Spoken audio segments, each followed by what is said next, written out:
Hello and welcome to the Providence College Podcast. My name is Joe Carr. Back by popular demand today is Father James Cuddy, Providence College's Vice President for Mission and Ministry. We're recording on March 18th, and you can imagine the way things are at Providence College as they are all around the country and all around the world at this time. Everything's in flux. And Father, we thought there would be a nice time to talk with you and maybe help ground us in some important things and tell us a little bit about your thoughts about faith and worship in a time like this. But first of all, I'd like to start by hearing, what are things like in the Priory where the Dominican brothers live here on campus these days? Well, first, Joe, I'm happy to be here. I'm always happy to be here. Good to spend time with you.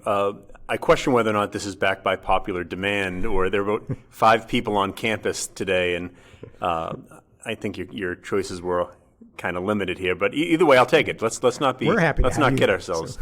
Anytime I have to spend a little time with you is a good one. The Priory is the Priory is kind of hunkering down here. People on campus know, or alums know, we've got a great community of Dominican friars who live on campus and have served the college in all sorts of capacities throughout the years and continue to do so now in the classroom and campus ministry and administrative posts. A lot of retired guys who have served faithfully for many years at the college.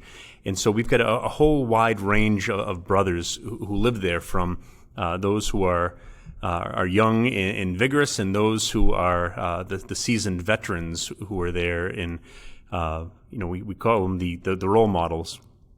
For that reason, I think that we're taking a lot of steps to be as cautious as we can to minimize the chances of either becoming infected or otherwise passing on any sort of illness, recognizing that, with some members of the community who are in that vulnerable age range, there's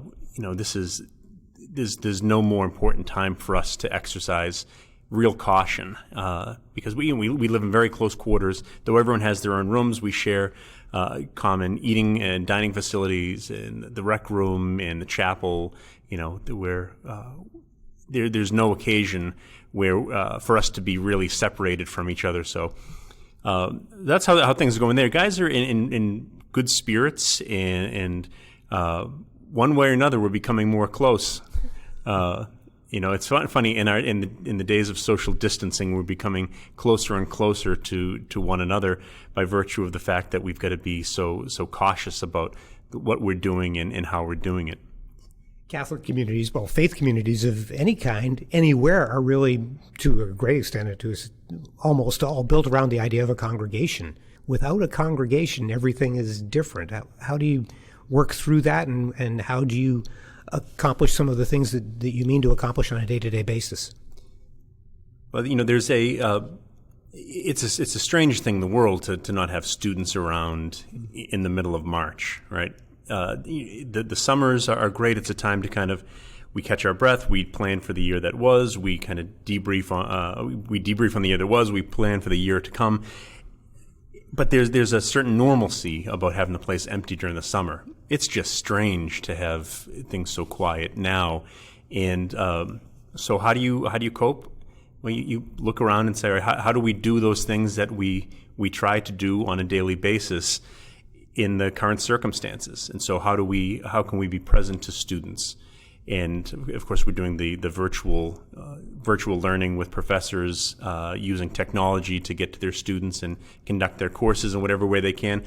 But there are ways where our campus ministry staff continues to reach out, and they're doing a lot of one-on-one meetings or check-ins or visits, I don't know, whatever you want to say, with students, and being really, really present to them, because at this time, of course, there's a tremendous need there. There's great uncertainty, there's fear, there's a lot of sadness that people who love their ordinary lives so much have to kind of step away from all of that and really put on pause the things that they love to do. Just ordinary life, going out to eat, going shopping, and go to the theater, things like that, and so these unprecedented circumstances here are calling for or bringing about a great reaction from people that needs to be, we need to be present to them. And so you have to find ways to creatively work within the parameters that are set by the state, by the federal government, by the diocese, and by good common sense. You figure out what you can do and the best way to be present to those folks. We get in the Priory too. We welcome a lot of people to the Priory to pray with the Dominican community for Mass, for Vespers, and all that. And it's heartbreaking, because we love the folks who come in and pray with us, and they've made our community a part of their own lives, and and to have to cut that off, it's a very painful thing, to be honest. You mentioned our students who are reaching out, and you and I were talking last week, and I remember you speaking so clearly and in such an interesting way about the effect on seniors. You and I and Chris, our producer, are all Providence College alumni. I think we all remember the latter part of our senior years fondly, and this is being taken away, and who knows what will happen, but for certainly a matter of several weeks and maybe even longer. What a terrible blow for that group of students. Yeah, and as any of us would expect, they're feeling it in an acute way. To go. It's funny that you'd see students go off on spring break as they do every year. The ones who are able to get away together, it's a tremendous time of rejoicing, and a lot of them go down to someplace warm. So, to have in such a short period of time a dramatic swing like that from, it's you're entering a couple of great months to, we don't know when we can come back to campus to pick up a change of clothes and our laptops. It'd be a difficult thing anyhow, made all the more difficult by the fact that no one was expecting us to be where we are now. On Sunday, over the weekend, Father Shanley sent a pastoral message to our whole community, faculty, staff, and students, and eventually was shared with alumni. It's kind of a long section, but I'd like to read it and talk with you about it. And he wrote, Father Brian Shanley, the president of Providence College, one of the questions that perennially arises in literature about pandemics is, where is God? God is not in the coronavirus. This is not some kind of divine scourge. Science has answered the question of where coronavirus came from, bats. My faith tells me that God is working in all the people all over the world who are working to combat the coronavirus. God is in the doctors, nurses, and other medical personnel who are caring for those with the disease. God is in the researchers toiling in the laboratories. God is in everyone who is working to help others be safe. God is at work on our campus and all the people who have toiled to keep our academic community alive and well in an extraordinary situation. Wherever there is compassion, God is active. God is with us. Beautiful paragraph and really well received. What did you hear in reaction to that? I know you had a role in talking with Father Shanley about how this might come out. And why is it important for the college to minister this way? If you look at that letter, in hopefully that little snippet there is enough for anyone who's listening to want to go and read more, because I think it's well worth the effort to go and find it. What he's saying right here, and I think this is a brilliant thing, and this is all him. Lest you think I say, oh, it's a brilliant thing, which I helped with. No, this is Father Shanley. He's pointing to what's particular about a Providence College education.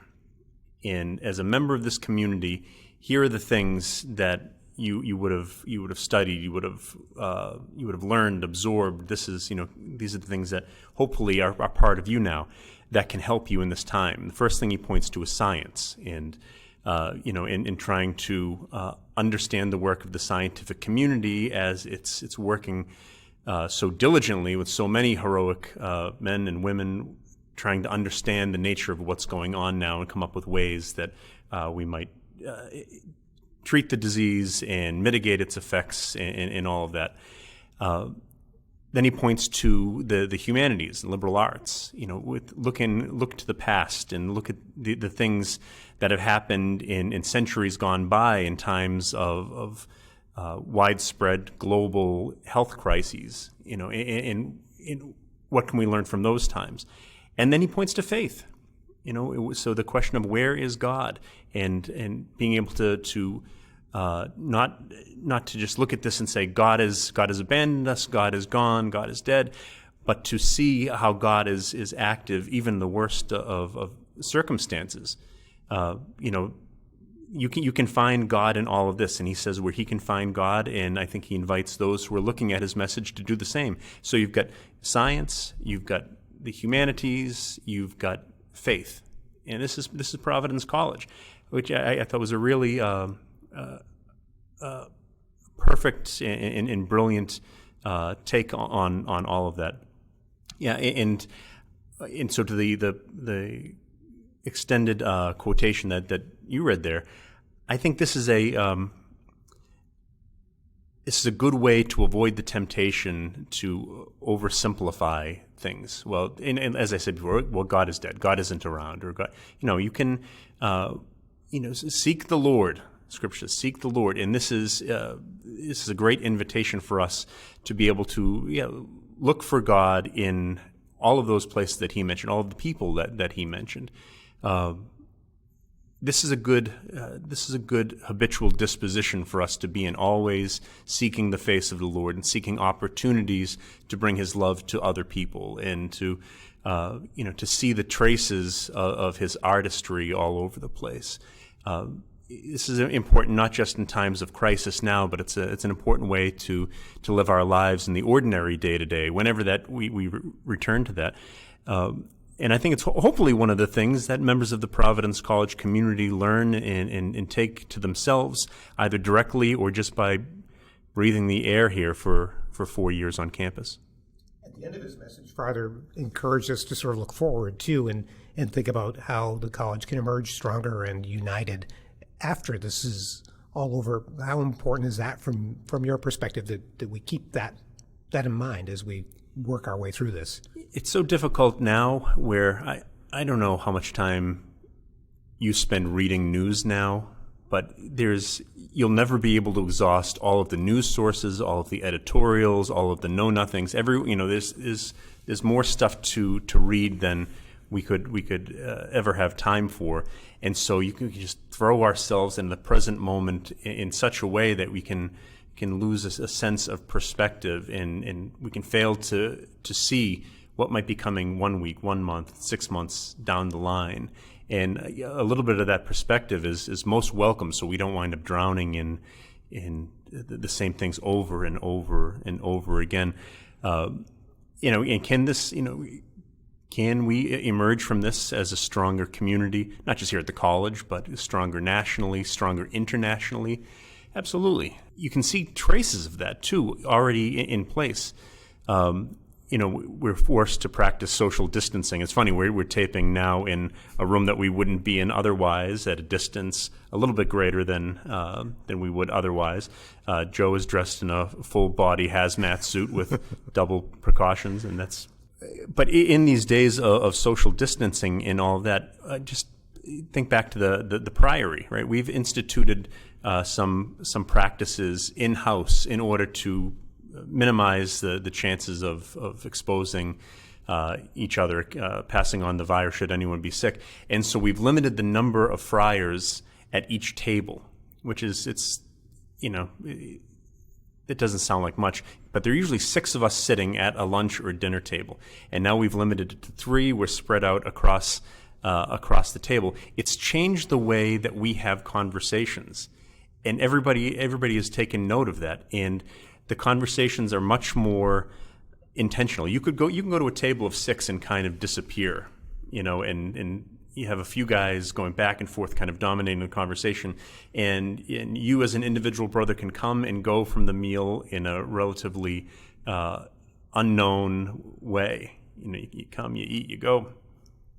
And now there's the conversation's much more intentional, and people you have to contribute in a way that is deeper than you would have otherwise. And it's actually, we're better brothers to each other now in that small way than we were 2 weeks ago. And I think you probably see this in families as well. With folks are spending a lot more time in close quarters with family members than they were a week ago. And will families change? Will communication change? Will those bonds of love be strengthened? Gosh, I hope so. Now, as soon as any of these contact precautions are lifted, you can bet kids are going to be flying out the door like they're spring loaded. But all the same, there are ways that strengthening is happening even now. And if that's the case, why not let that be a source of hope that that good can in fact come out of an awfully difficult situation, and which of course is we're well equipped for as Christians. The very heart of our faith is the mystery of the cross. So you go from this unprecedented darkness in confusion and fear and doubt, and all of that winds up giving. That's where life and light and hope and joy and newness, all of that is born of the cross. And so again, as Christians, we're this is the air we breathe, and so why shouldn't we be ready to see the current crisis through those eyes and have a glimmer of hope? We don't know what will come, but we can hope that something good will, and trust that God is at work. What's your advice to the faithful, fathers? Your churches are closed. Access to the sacraments extremely limited. What should people be thinking about and doing in terms of their day-to-day life with respect to faith and worship? There are a lot of priests, a lot of dioceses, a lot of religious communities who have reacted to these diocese by diocese policies, right? These policies that limit the reception of the sacraments, public celebration of Mass, public liturgical celebrations like Vespers and morning prayer, and baptisms, funerals, weddings. They can happen, but in a limited way with very few people participating. And so, as you say, everything is really kind of access to the sacraments and the ordinary life of faith is really been curtailed here. But these communities and these individual priests and a lot of lay evangelists have answered the call very, very quickly in the face of all this, and I think extraordinarily well. So it's not difficult to find masses that are being live streamed. You can go to a virtual daily mass. Now this has been available forever on television and on Catholic television, but this is all over the internet now. So you can somebody right now is broadcasting their mass on Facebook Live. You can go and check in.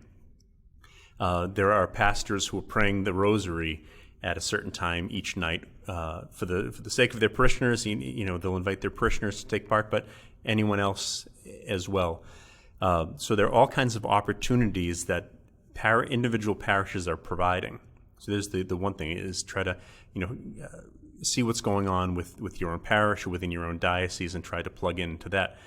A lot of churches, and I know this is the case in Providence, though they've been asked to suspend the public celebration of Mass, have nevertheless been asked to keep the doors of the church open so that the faithful can go in and make a visit in front of the Blessed Sacrament and spend some time in prayer there as well.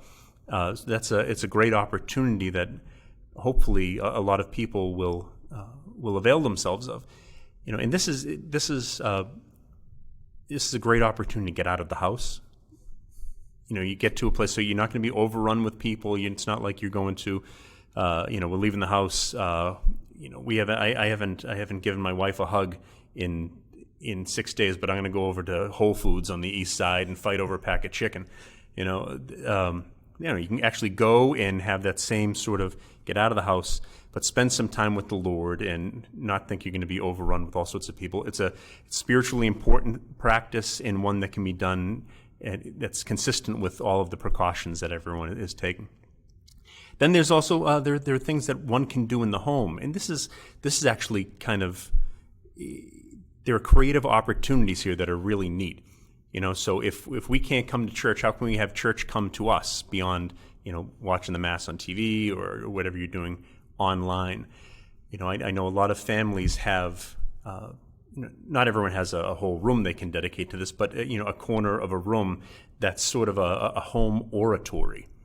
So you set aside some space. You've got a couple candles, some holy images. Maybe you've got an icon. You've got a nice crucifix, and it's a place where this is reserved for prayer right here. So, Joe, you and I probably had grandparents with furniture with plastic on it, right? Yes. Right. So it's the nice living room. Nothing happens in the nice living room. The one where no one goes. Nobody goes. So this is not quite that, but this is, it's perfectly appropriate and a real laudable practice. Have a part of one room or a corner of one room set aside for this, and let that be a place of family prayer or individual prayer. You can do really neat things there and be creative. And if the family has a devotion to Saint Joseph, the foster father of the Lord, the patron of the Universal Church, and have an icon of Saint Joseph. Our friend and colleague Bob Funder, his family has a great devotion, not just to Saint Therese of Lisieux, but to her parents, who are also saints.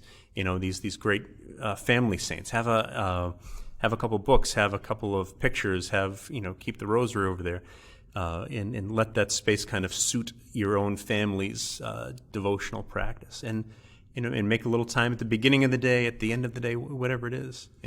So it's all right. We're limited in what we can actually do as far as reception of the sacraments at church. What can we do then in light of those restrictions? And there are all sorts of neat ideas. By the way, I apologize for saying churches are closed as soon as that came out of my mouth. I wish I hadn't said. I know that they're not universally, and it's a great thing that they are available to people. So you see how I corrected you in a most pleasant way? It's really nicely done. Thank you very much. And the fact that we're talking about it now, though, calls attention to the. Yeah. Well, I felt like I should apologize. Things getting awkward. Anyway. We can edit this out. We can fix this. That's right. It'll be fine in the long run. And also virtual resources. Formed is a great way for people to get access to lots of multimedia content. The Godsplaining Dominican podcast, really interesting and insightful discussions there. The list goes on and on of things we can access digitally. And of course, our own podcast, sure. Right, Chris, sorry about that. I didn't mean to leave that out. Your Dominican brothers here at PC have started a new podcast, Virtual Veritas Daily Homily. So it's available to us in multitudinous ways and all really easily accessible and great content. An important thing too, we can get ahead of ourselves with all of the virtual content. And how about I forgot the first and most important and probably easiest thing to do right here is to actually pray. To not just we'll set up this and we'll watch the Mass online and all this. We've got a common intention right now that we should all be holding dear in our hearts and should always be on our lips, praying for the whole world. And this is, looking ahead to some of the what fruit might be born by all of this. We find ourselves, I think, more tightly bound to other people in other nations than I can remember. When's the last time you get up every morning and look at the news out of Italy? Some people do, but not. I would say not most people. You want to see. So what's, what can we learn right now from what's going on in those provinces of China most heavily impacted? What can we see in the way, how are people respond? How's the state responding in Italy? We find ourselves praying for all of those folks who are suffering and see, or here's what the government's doing, and we can do this. We should avoid that. We should get out ahead of this if we're a few weeks behind these countries where these things have already hit. And we can look at the ways in which people are responding. I'm sure you saw those great videos of people going to their windows and singing in Italy. It's.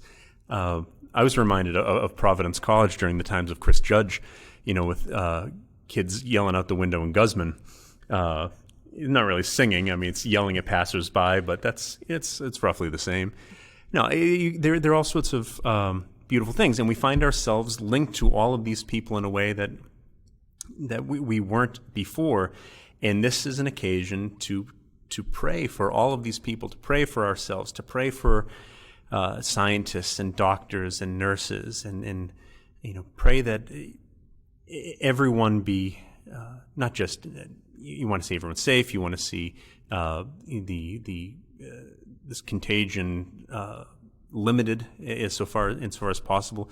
But you pray that people will really have their eyes open to the reality of the hard times, and take due precautions for those people who still are acting as if there's nothing wrong, and therefore exposing each other to greater risk than is necessary. This is the first step right here. Pray, pray, pray, pray, pray. Especially if we've got a little more time on our hands.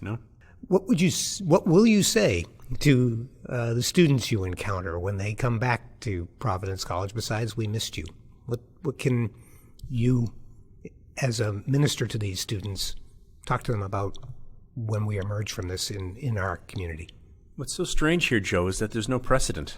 I think it doesn't make for a great podcast, but the simple answer is I don't know.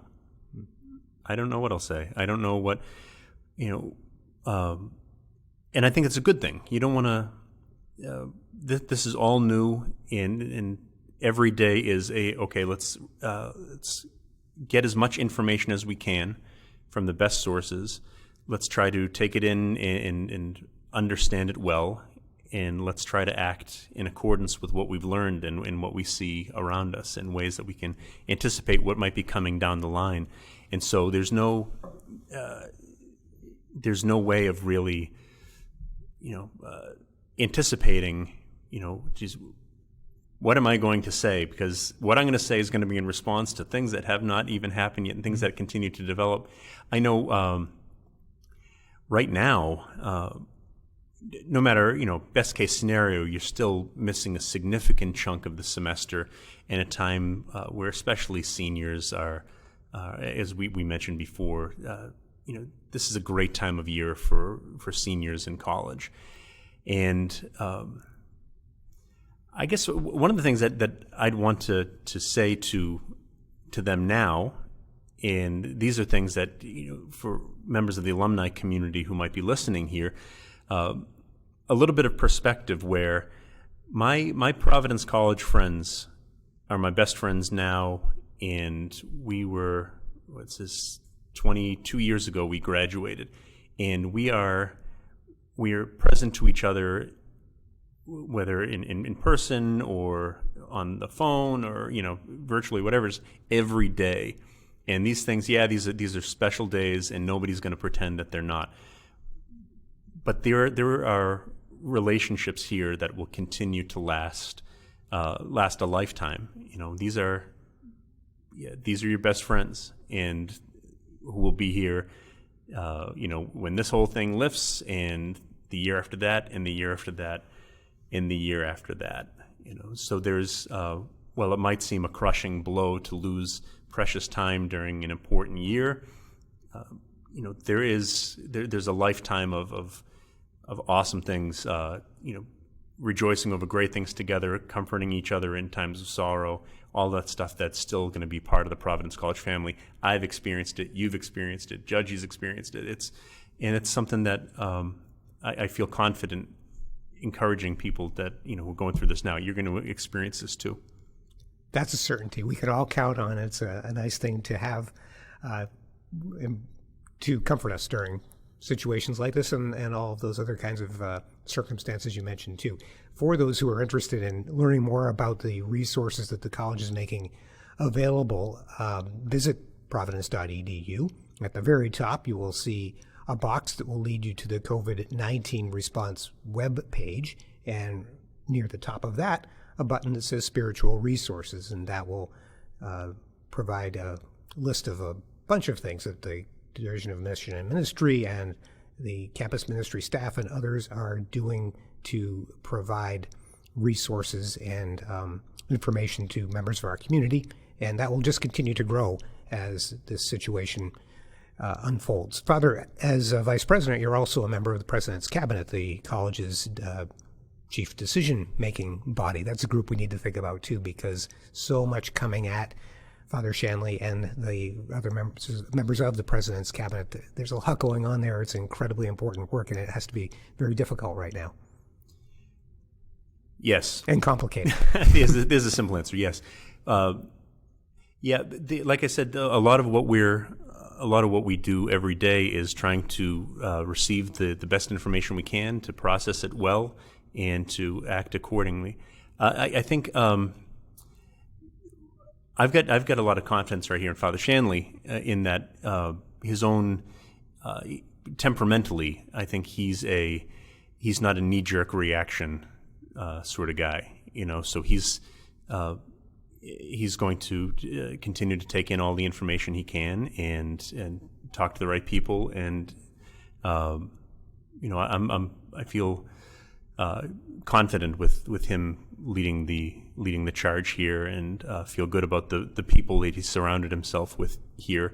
There are lots of spirited discussions, which I think is the way it's supposed to be, where you try to consider not just what's the right thing itself, but what consequences might be anticipated, and for those that would be difficult or painful ones, how can those things be mitigated in whatever way? And it's good to have a lot of people around the table with different experiences and different ways of seeing the world, who can kind of toss ideas up for discussion and all of that.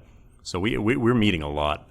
You talk about, it's funny, it's the age of social distancing. I've met with cabinet members more than ever. It's a daily or multiple times a day sort of thing.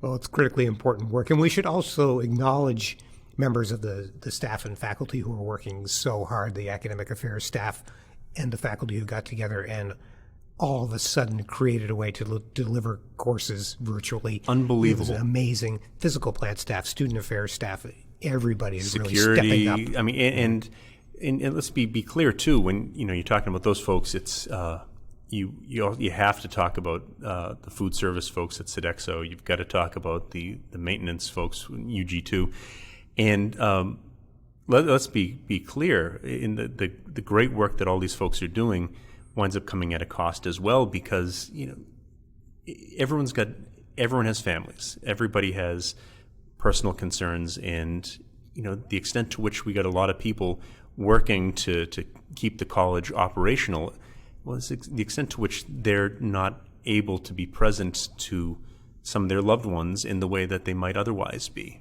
And so it's something for which we should all be grateful, and hopefully we're back in session and back to ordinary life before too long.